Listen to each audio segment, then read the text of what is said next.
Hi, welcome back to our channel PrettyWell. I'm Dr. Patty. Hi, Dr. Angela. Welcome back. And as we've mentioned before, the whole point of our channel being called PrettyWell is that we are all actually doing pretty well. We're doing our best, and this whole channel is all about doing a little bit better, a little bit more. Learning together. Yeah, leaning into some changes.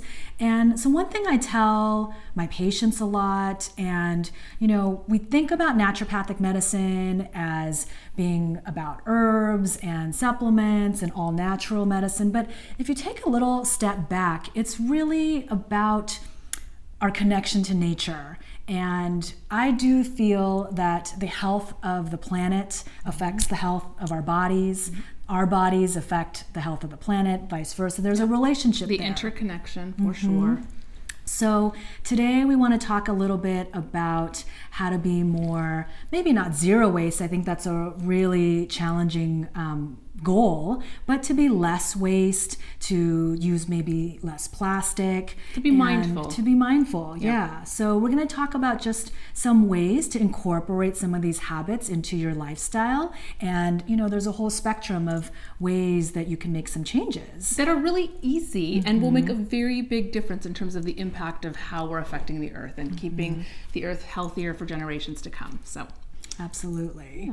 So I really do try to implement as much as I can. And it's interesting, I don't know if you realize that this concept or this phrase, zero waste, actually came about from corporations. Corporations realizing how much waste they were producing and trying to lower that amount. So the reality is that is really where big change happens. The amount of output that they have, the amount of waste that they have. Corporations really do have a lot of power here.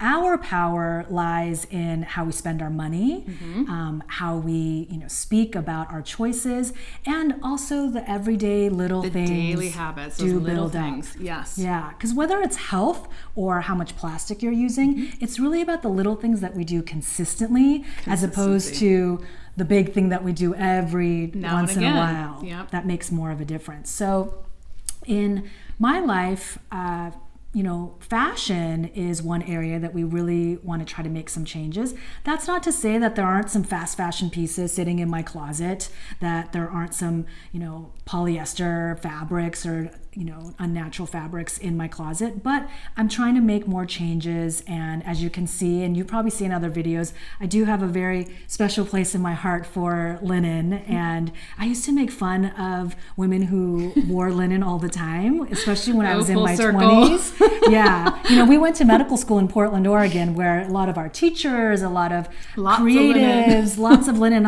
Coming from LA, I was like, what is all this linen? My goodness. And now I can't get enough of it. It's literally what I wear like 80% of the time. And so natural fabrications like linens, like cottons, not only do they have less of an impact on our environment, but they eventually, if you were to get rid of them, will break down. And fabrics that are polyester or polyester blends are actually essentially made of plastic. They're made of petroleum oils, and these fabrics, when we wash them, we think about only, what it's like to kind of put a plastic shirt or a polyester shirt into the landfill. But every time we wash a synthetic material, these little bits of plastic, microplastics, nanoplastics, actually go into our water supply. It's pretty incredible to think about. Yeah, and into the ocean.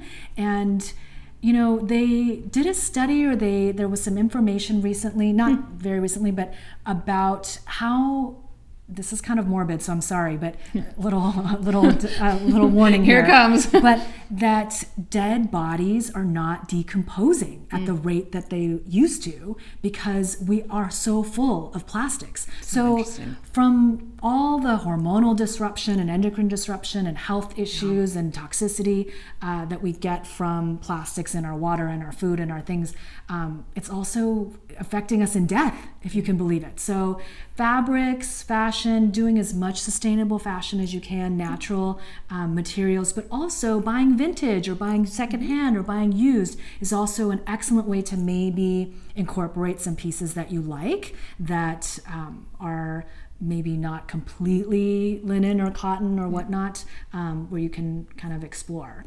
Yeah, so really this is all about reducing burden. So we're not going to be perfect, but reducing total burden, all the practices we can do to reduce burden. So of course my mind automatically goes to beverages and coffee. And so reusable cups. I know we already know about these things, but I think reminders, a lot of us drink, coffee or tea every day. So, for coffee, you make it home, maybe using a pour over or a French press.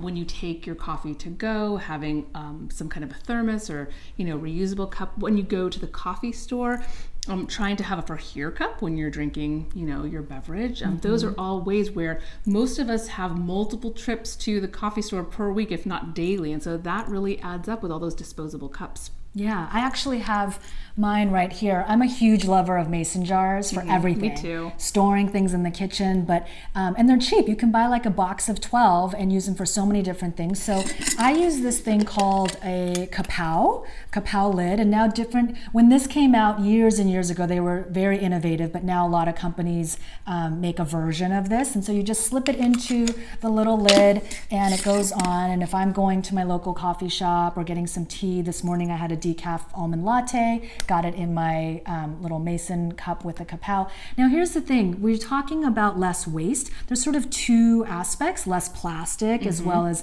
sustainable and eco-friendly, and less waste overall. So I don't love plastic, even if it's BPA free, reusable things. I am in my personal life trying to reduce all plastics, and don't forget, not to be a buzzkill, but even if something says it's a BPA-free plastic, they've actually now, companies are smart. They've replaced that BPA with BPS, it's BPC, a cousin. Yeah, which have similar toxic properties. Yeah. So don't just look for BPA. So for me personally, just to be extra safe, I really have been slowly eliminating as much plastic out of my life as possible. But this is an alternative. Absolutely. And just looking at that cup, so the top of it had the little straw holder. I was reminded of straws. A lot of restaurants, a lot of cities are now making plastic straws illegal, and so we're having alternatives anyways that way, but there are paper straws in a lot of the restaurants now, but even at home we can have glass straws, we can have the bamboo straws, we can have the metal straws. I like the metal ones in particular. Oh, interesting. See, we are so opposite in almost every single way, not just our hair. So you like these. Yep. Or the thicker ones, yep. I like these. Yeah. I like the glass. I don't like the taste or the sort of metal in my mouth. I'll use it. I'll take this over a plastic straw any day. I get paranoid over those breaking, no? I mean, I've had this for years and it has yet to break. I mean, knock on wood. But I really like this. But I do have a travel one I carry in my bag that's like a little foldable straw, and that one is metal. So I think maybe because I use this at home, I'm more careful. But I don't love the taste of the metal in my mouth, but I don't notice it so much. Yeah. So, see what works for you guys, but those are some options to figuring out alternatives to plastic straws. Oh my God, I'm dropping everything. So speaking of straws, I feel like this is sort of in the same vein. Even in the kitchen, I am trying to steer away from silicones. Silicone is better than plastic in the sense that they're reusable materials, reusable bags, and silicone kitchen utensils don't leach the way that plastic does. Yeah. But again, I do things in other areas of my life that are not ideal. So in areas that I can lean into more change, I will. It's not about being perfect, but because I do have some fast fashion pieces in the closet, I'm going to switch to the compensation point. Yeah, just trying to balance things out. So I have exclusively switched to all wooden utensils. You could also use stainless steel, but I do find that it scratches my cast iron pan, which is the only pan I use. So I do use this wooden spatula. I'm not going to lie, sometimes switching to more sustainable or less waste or less plastic items do require a little extra step, or a little less convenience. But for me, it's worth it. So one thing like this wooden spatula, it's meant for more like stir fry, I suppose. So kind of picking stuff up is not as perfect as a plastic or stainless steel spatula. But I make do, and I make it work. So, and I feel good every time I'm using this. And I just like that it's a really natural material that eventually, if it goes in the trash, years from now, that this is going to be better for a landfill than a piece of plastic or even silicone. And that is a point that I wanted to bring up. That silicone, reusable things are much better than plastic, but eventually those silicone things are going to go into a landfill, and that is going to have a similar effect as the plastic in terms of it being broken down. But the argument is that while you are using these silicone products, whether it be reusable bags or containers or spatulas, that you're not going to be using things that are so disposable. Yep. So I think that that's where kind of the compromise comes in. Yeah. So while we're on kitchen stuff, so sponges, that's not one that I would have thought about so much, but now they have compostable, scrubbable, dissolvable materials instead of the sponges that are going to go, fill up the landfills. And then you could also use just a scrubber brush that stays around long term in the kitchen. And there's a couple, I know, Package Free Shop is one that's based in Brooklyn, I believe. There's a couple shops here, No Tox, I believe, here in Los Angeles. I don't know if we're on your side of town, on the west side, if there's any places. We can look and put them in the description box for you. Check the description box, because there's some great resources for some of these more sustainable items. The other thing for the kind of in the kitchen category, I have no problems using my glass reusable Tupperware for my leftovers, for my lunch, even when I'm, throwing something in the car. But one thing, full admission, that I would love to incorporate into my life that I haven't yet is taking an empty one with me to a restaurant, or even for ordering to go or takeout. For if I have leftovers, if I'm going to a restaurant, if I have leftovers, or taking an empty thing for me, if I'm going to go get a salad or something. It's such a great concept, and it's one of those things that I had never even thought about. And so I think I've never seen it. That's why it's never been in my consciousness. And so I think you've never seen it. I've never seen anybody do it. Think it's a little embarrassed. Yeah, people are embarrassed. I know, and so I think it's a great thing for us to think about and get over our, tendencies that are just our own limiting thoughts, and just do what makes sense. Yeah. So I will say, for me personally, that is something that's been on the list for me to incorporate. I love leftovers. I usually always have leftovers. And, being in a rush, I will often go pick up a salad or pick up something, and of course a lot of these places will have compostable bowls, containers, things like that. But some of these compostable items, compostable,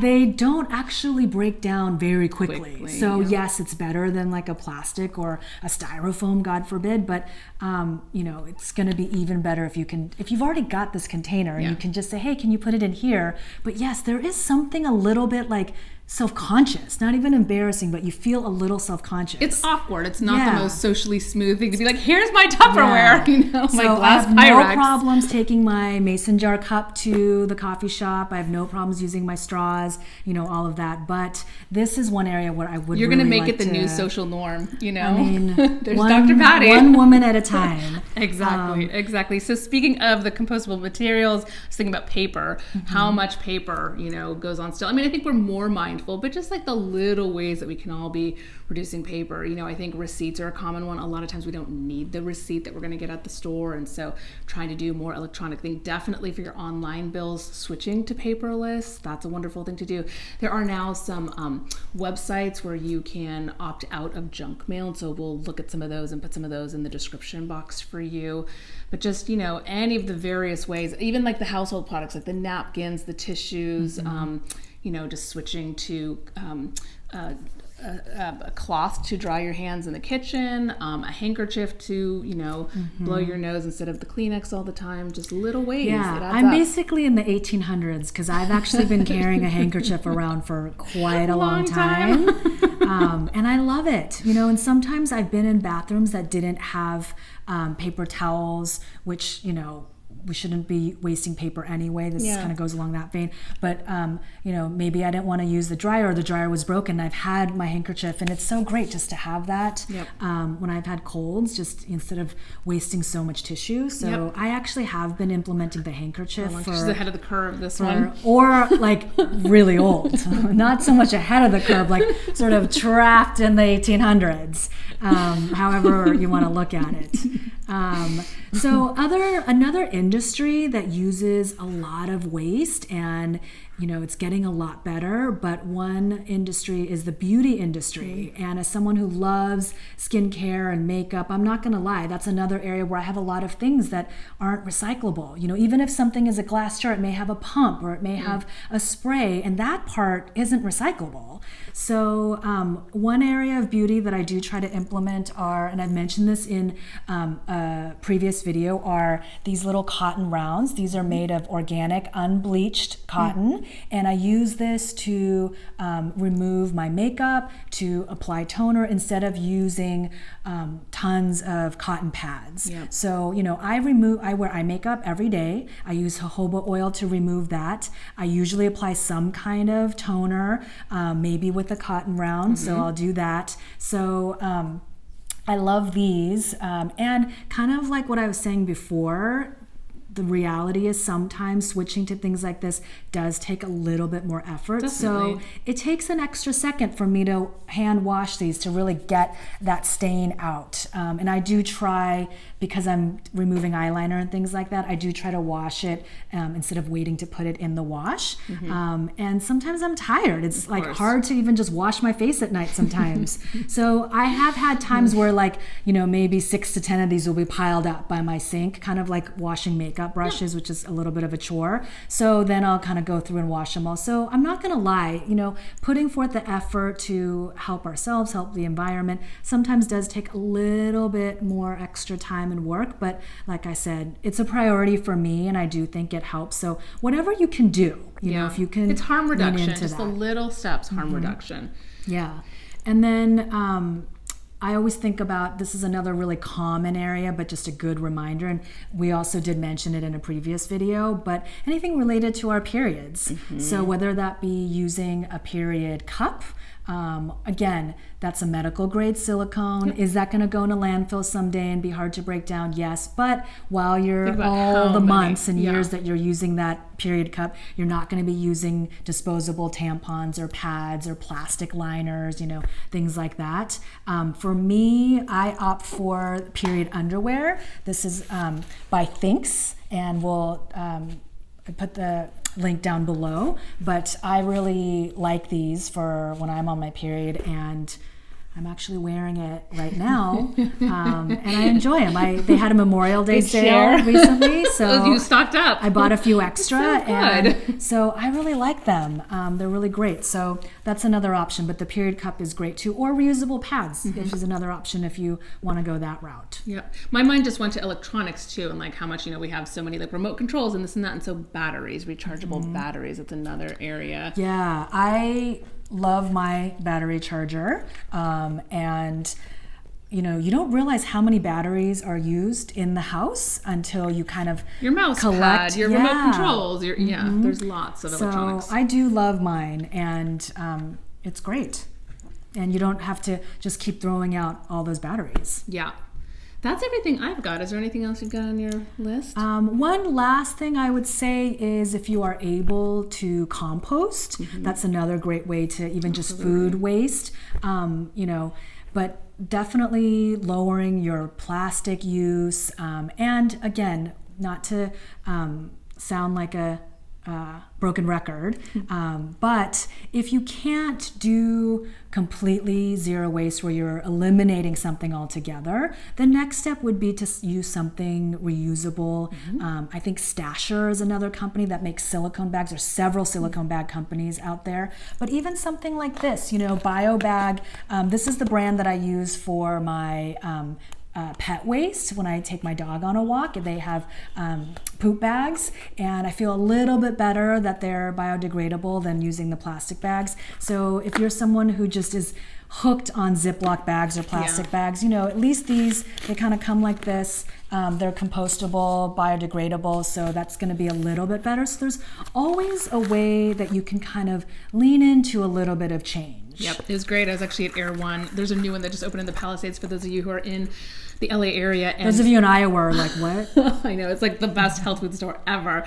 But all of the shopping bags now are compostable inside of Air One. Yay, Air One! I mean, those are also just as a reminder, like we hear about this a lot, but you know, your water bottle, your grocery bag, I still see so many people at the grocery store not bring their bags. Yeah. I just keep a huge stash in the trunk of my car. It's like if you're lucky enough to live in a place where you can drive, I know like places like New York or places with public transportation, you're not going to always have it with you, but there's little foldable they ones collapse you can in carry. your purse. I mean, you know, us women, we have the Mary Poppins bags that just have everything in them. Yeah.